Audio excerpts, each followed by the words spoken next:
यतिबेला राजावादीहरू उग्रबन्दा तीनकुनेमा निजी सम्पत्तिमा तोडफोड भएको छ। राजावादी र प्रहरीको घम्साघम्सीमा तीनकुनेका केही घरहरूका सिसा चाल्ना जस्ता बनेका छन्।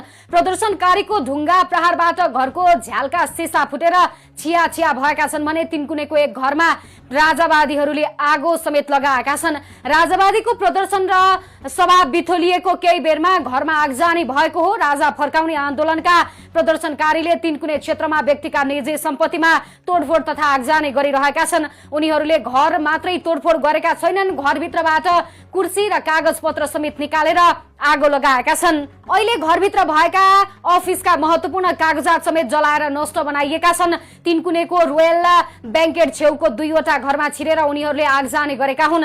घरको छतबाट प्रहरीले अश्रु ग्यास प्रहार गरेको भन्दै उनीहरूले घरभित्रबाट सामान बाहिर ल्याएर जलाएका छन्। अहिले पनि त्यहाँ प्रदर्शनकारीले ढुङ्गा प्रहार गरिरहेका छन्। उक्त घरभित्र मानिसहरू छन्। छतबाट मानिसहरूले प्रहरी नभएको पनि बताइरहेका छन्, तर भने राजावादीहरू यतिमा रोकिएका छैनन्। तीनकुने स्थित चौरमा जारी प्रदर्शनका बीच अवस्था तनावग्रस्त बनेपछि अश्रु ग्यास समेत प्रहार भएको छ भने त्यसपछि राजावादी समर्थकहरू झनै उश्रृङ्खल बनेका छन्।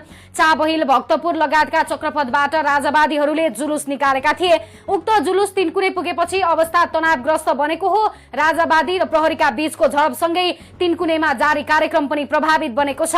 तीनकुनेबाट बानेश्वरतिर प्रवेश गर्न खोज्ने प्रदर्शनकारीलाई प्रहरीले पानीको फोहरा प्रहार गरेर हटाएको छ। त्यस्तै ब्यारिकेड तोकेर बानेश्वर तर्फ प्रवेश गर्न खोजेका पूर्व राजाका समर्थकलाई प्रहरीले रोकेको हो। पूर्व राजाका समर्थकहरूलाई बानेश्वरतिर जानबाट रोक्न अश्रु ग्यास र लाठी पनि प्रहार गरिएको छ। प्रदर्शनकारीले प्रहरीलाई ढुङ्गा प्रहार गरिरहेका छन्। उक्त झडपमा 5 जना भन्दा धेरैलाई प्रहरीले नियन्त्रणमा लिइरहेको छ। राजसंस्था पक्षधरहरूको जुलुसले तीनकुनेमा प्रहरीको पहिलो घेरा तोड्ने प्रयास गरिरहँदा मुठभेडको सम्भावना बढेको हो। उक्त घेरा तोडेको र बल प्रयोग प्रहरीले गरेको बुझिएको छ। शान्तिनगर गेटदेखि मिन भवन स्थित सिभिल अस्पताल क्षेत्रलाई समेत यति बेला नियन्त्रणमा लिएर प्रहरी तैनात गरिएको छ। उक्त टोलीले लाठीचार्जदेखि अश्रु ग्यास प्रहार गर्ने सम्मको आदेश पाएको प्रहरी स्रोतले बताएको छ।